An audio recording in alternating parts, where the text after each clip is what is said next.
அவர் தான் களவாணின்னு சொல்கிறேன்ல. ஏன்னா திமுகவுக்கு அதிமுகவுக்கு வக்காலத்து வாங்கி சொல்லலை. இன்னொரு கட்சியை வந்து களவாணின்னு சொன்னால் அப்புறம் நீங்கள் செய்த களவாணித்தனத்தை நாங்கள் சொல்லி தானே ஆகும். அதே போல் நான் யதார்த்தத்தான் சொல்கிறேன். எனக்கு விஜயை பார்த்து போட்டியும் கிடையாது, பொறாமையும் கிடையாது.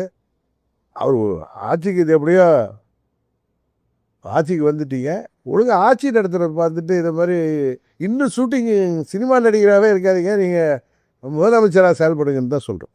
சரி, இப்போ இன்னும் ஒரு சொல்லி வந்து தவேகா திமுக ரெண்டும் ஒரே அலையன்ஸ்குள்ள வரணும் அப்படின்ற என்ன ரீசன் இவருக்கு இங்கே பாதிப்பு வரும்னு நினைக்கிறாங்க? என்ன இல்லை இல்லை இல்லை, அவர் வந்து பாஜக எதிர்க்கணுங்கிறதுக்காக தவேகாவும் திமுகவும் ஒரே அணியில் வந்து சொல்கிறார். அவர் அது ஒரு பொலிட்டிக்கல் ஸ்டேட்மெண்ட்டாக தான் நான் பார்க்குறேன். அதே மாதிரி தான் திமுகவும் அதிமுகவும் ஒன்றா வருமா, வர்றதுக்கு வாய்ப்பு இருக்கான்னு கேட்குறீங்களே. ஒரு பொலிட்டிக்கல் சிச்சுவேஷன் யாரை வேண்டுமானாலும் ஒன்று சேரும். அதுதானே இது வரைக்கும் கடந்த காலத்தில் பார்த்துருக்கோம். பேரறிஞர் அண்ணாவும் ராஜாஜியும் ஒன்று சேர்ந்துருக்காங்க, சரிதானே? அதனால் பல முன்னுதாரணங்கள் இருக்குது.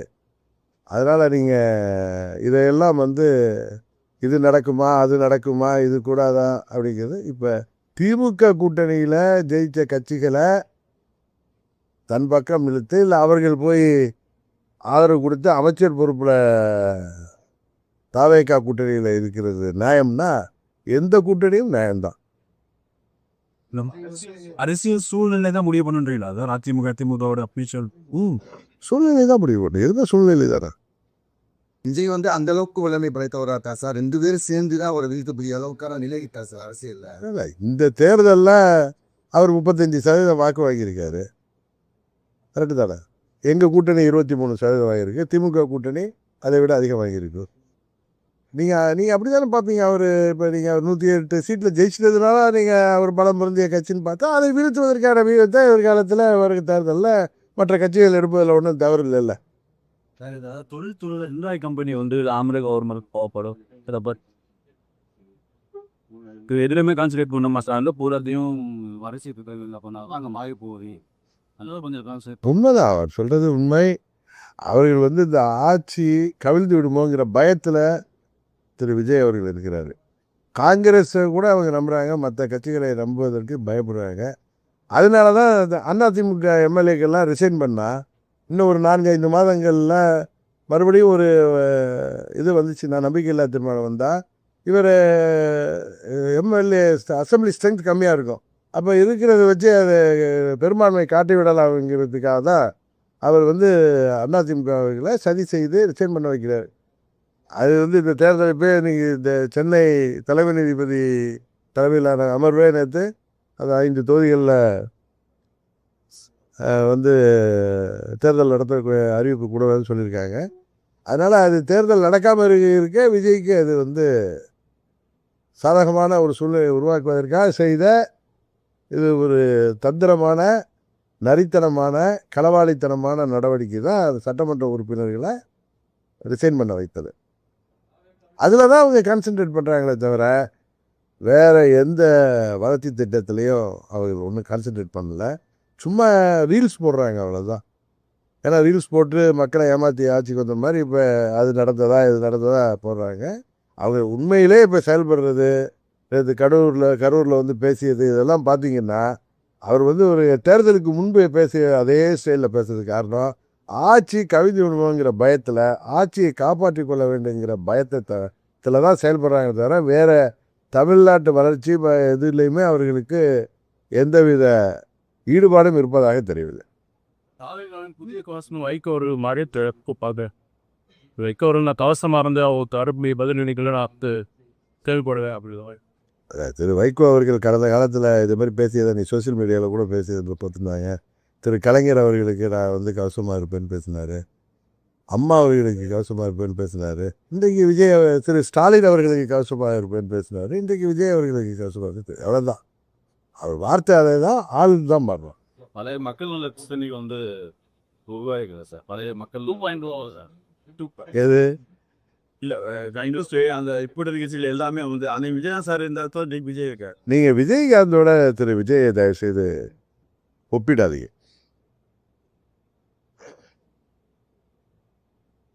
அவர் வந்து வெளியில் எங்கேயும் நடிக்கிறார், சினிமாவில் நடிச்சதோட சரி, பொது வெளியில நடிக்க மாட்டார், யதார்த்தமாக இருப்பார். எனக்கு இதை விட விஜயை விட இன்னும் அழகாக தமிழில் பதில் சொல்ல தெரியும். எங்கேயோ கோச்சிக்கிட்டு எதுக்கோ போனாங்க மாதிரி இவர்களெல்லாம் வர வைக்கிறது என்னங்கிறது தெரியும். இதில் இன்னொன்று இந்த நேரத்தில் நான் விளக்கம் கொடுக்கணும். திமுக அதிமுக சேர்ந்து ஆட்சி அமைக்க இருந்தார்கள், 2 பேரும் கூட்டு களவாணிகள் சொல்றாரு. நீங்கள் பண்ணியிருக்கிறதே களவாணி வேலை தானே. திமுக கூட்டணியில் இருந்த கட்சிகளை நீங்கள் களவாணி, அவங்களோட ஆதரவோடு அவங்களுக்கு மந்திரி பதவி கொடுத்து ஆட்சி அமைச்சிருக்கீங்க. அமமுக எம்எல்ஏவை களவாண்டு தான் நீங்கள் லெட்டர் வாங்கி கொண்டு கொடுத்தீங்க. இன்றைக்கு 6 பேரை ரிசைன் பண்ண வச்சதே ஒரு களவாணித்தனம் தானே. அதனால் உண்மையான ஒரிஜினல் களவாணி திரு விஜய் அவர்கள் தான். முன்னாடி உள்ள முதலமைச்சர் எல்லாம் அதிகமாக வந்து பேசுனாங்க, செயல் இல்லை. இவர் வந்து செயல் அதிகமாக இருக்கு, பேச்சு கம்மியாக இருக்கு. அதான் அவர் சொல்கிறாரு, talk less work more, reel less work மோர்னு தான் அவரை பார்த்து நம்ம சொல்லணும். லெஸ் ரீல் போடுங்க, ரீல் விடுறதை நிறுத்துங்க. நான் முதலேருந்து சொல்லிட்டு இருக்கேன், ரீல் விட்டு ஆட்சிக்கு வந்தீங்க, இப்போ ரீல் போட்டு ஆட்சிக்கு வந்தீங்க, இப்போ ரீல் விட்டு ஆட்சியை தொடரலான்னு பார்க்குறீங்க. தமிழ்நாட்டு மக்கள் உங்களை ஆட்சியில் அமர்த்தியதாக நீங்கள் சொல்கிறீர்கள், அவர்கள் எல்லாத்தையும் பார்த்துட்டு தான் இருக்காங்க.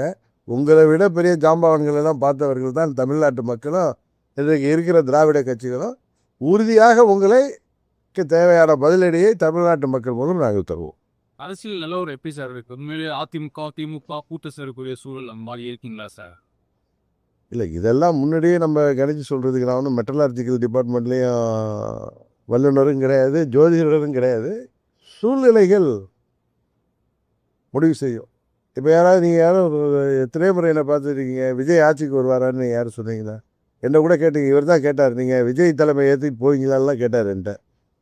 ஒரு கட்சி இதை வந்திருக்காரு, அவருக்கு பாப்புலாரிட்டி இருக்குது, அவர் கூட கூட்டணி போனால் என்ன இருக்குன்னு தான் நான் கேட்டேன். அதே நேரத்தில் சொல்ல, நான் அங்கே போவேங்கிற எண்ணத்தில் சொல்லலை, இதே இடத்துல சொன்னேன். என்னுடைய நான் தேசிய ஜனநாயக கூட்டணியை விட்டு வெளியேறிந்தாலும் என்னுடைய முதல் சாய்ஸ் தேசிய ஜனநாயக கூட்டணி தான் அன்றைக்கு சொன்னேன்.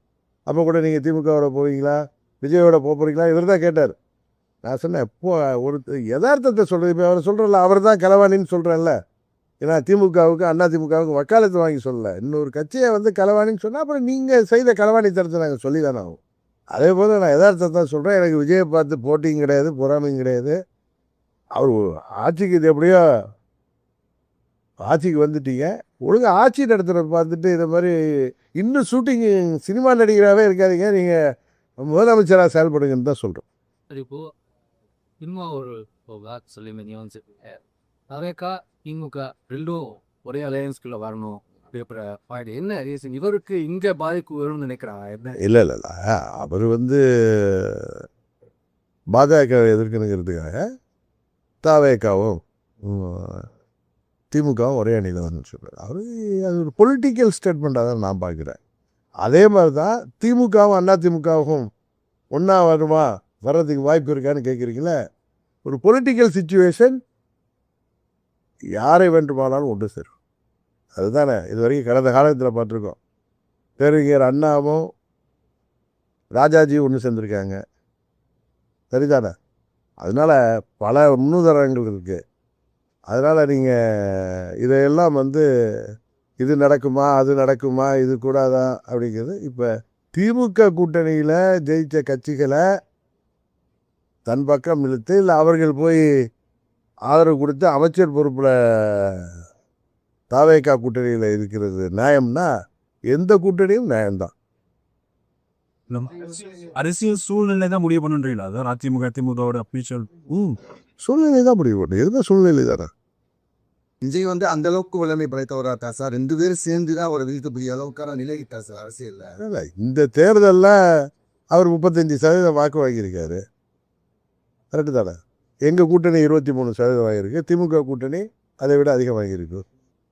நீங்கள் அப்படி தானே பார்ப்பீங்க. அவர் இப்போ நீங்கள் 108 சீட்டில் ஜெயிச்சிட்டதுனால நீங்கள் அவர் பலம் பொருந்திய கட்சின்னு பார்த்தா அதை வீழ்த்துவதற்கான வியூகத்தை எதிர்காலத்தில் வரும் தேர்தலில் மற்ற கட்சிகள் எடுப்பதில் ஒன்றும் தவறு இல்லைல்ல. தொழில்துறை என்ராய் கம்பெனி வந்து ஆந்திர கவர்மெண்ட் போகப்படும். இதை பற்றி எதுலையுமே கான்சன்ட்ரேட் பண்ண மாட்டாங்க, பூராத்தையும் அரசியல் பண்ணால் அங்கே மாறி போகுது. அதனால கொஞ்சம் கான்சன்ட்ரேட். உண்மைதான், அவர் சொல்கிறது உண்மை. அவர்கள் வந்து இந்த ஆட்சி கவிழ்ந்து விடுமோங்கிற பயத்தில் திரு விஜய் அவர்கள் இருக்கிறாரு. காங்கிரஸை கூட அவங்க நம்புகிறாங்க, மற்ற கட்சிகளை நம்புவதற்கு பயப்படுறாங்க. அதனால தான் அதிமுக எம்எல்ஏக்கெல்லாம் ரிசைன் பண்ணால் இன்னும் ஒரு 4-5 மாதங்களில் மறுபடியும் ஒரு இது வந்துச்சுன்னா, நம்பிக்கையில்லா தீர்மானம் வந்தால் இவர் எம்எல்ஏ அசம்பிளி ஸ்ட்ரென்த் கம்மியாக இருக்கும். அப்போ இருக்கிறத வச்சு அது பெரும்பான்மை காட்டி விடலாம்ங்கிறதுக்காக தான் அவர் அதிமுகவை சதி செய்து ரிசைன் பண்ண வைக்கிறார். அது இந்த தேர்தல் இப்போ இன்னைக்கு இந்த சென்னை தலைமை நீதிபதி தலைமையிலான அமர்வே நேற்று அது 5 தொகுதிகளில் தேர்தல் நடத்த அறிவிப்பு கூடவேன்னு சொல்லியிருக்காங்க. அதனால் அது தேர்தல் நடக்காமல் இருக்க விஜய்க்கு அது சாதகமான ஒரு சூழ்நிலையை உருவாக்குவதற்காக செய்த இது ஒரு தந்திரமான, நரித்தனமான, களவாளித்தனமான நடவடிக்கை தான் அது சட்டமன்ற உறுப்பினர்களை ரிசைன் பண்ண வைத்தது. அதில் தான் அவங்க கான்சென்ட்ரேட் பண்ணுறாங்களே தவிர வேறு எந்த வளர்ச்சி திட்டத்துலேயும் அவர்கள் ஒன்றும் கான்சென்ட்ரேட் பண்ணல. சும்மா ரீல்ஸ் போடுறாங்க, அவ்வளோதான். ஏன்னா ரீல்ஸ் போட்டு மக்களை ஏமாற்றி ஆட்சிக்கு வந்த மாதிரி இப்போ அது நடந்ததா இது நடந்ததா போடுறாங்க. அவங்க உண்மையிலே இப்போ செயல்படுறது, நேற்று கரூரில் பேசியது இதெல்லாம் பார்த்தீங்கன்னா, அவர் ஒரு தேர்தலுக்கு முன்பு பேசிய அதே ஸ்டைலில் பேசுறதுக்கு காரணம் ஆட்சி கவிழ்ந்து விடுவோங்கிற பயத்தில், ஆட்சியை காப்பாற்றி கொள்ள வேண்டுங்கிற பயத்தில் தான் செயல்படுறாங்க தவிர வேறு தமிழ்நாட்டு வளர்ச்சி எதுலேயுமே அவர்களுக்கு எந்தவித ஈடுபாடும் இருப்பதாக தெரியவில்லை. தாவேகாவின் புதிய கோஷம் வைக்க ஒரு மாதிரியே திறப்பாங்க. வைக்க ஒரு நான் கவசமாக இருந்து அவர் தரப்பு பதிலளிகளை நான் தேவைப்படுவேன் அப்படிதான். திரு வைகோ அவர்கள் கடந்த காலத்தில் இது மாதிரி பேசியதை நீ சோசியல் மீடியாவில் கூட பேசியது பார்த்துருந்தாங்க. திரு கலைஞர் அவர்களுக்கு நான் கவசமாக இருப்பேன்னு பேசினார். அம்மா அவர்களுக்கு கவசமாக இருப்பேன்னு பேசினார். இன்றைக்கு திரு ஸ்டாலின் அவர்களுக்கு கவசமாக இருப்பேன்னு பேசினார். இன்றைக்கு விஜய் அவர்களுக்கு கவசமாக இருக்குது. அவ்வளோதான். அவர் வார்த்தை அதை தான் ஆளுது தான் பண்ணுறோம். பழைய மக்கள் நல கூட்டணி உருவாகிக்கல சார். பழைய மக்கள் 2.0 எது இல்லை இண்டஸ்ட்ரி அந்த இப்படி இருக்க எல்லாமே அன்னைக்கு விஜயகாந்த் சார் இந்த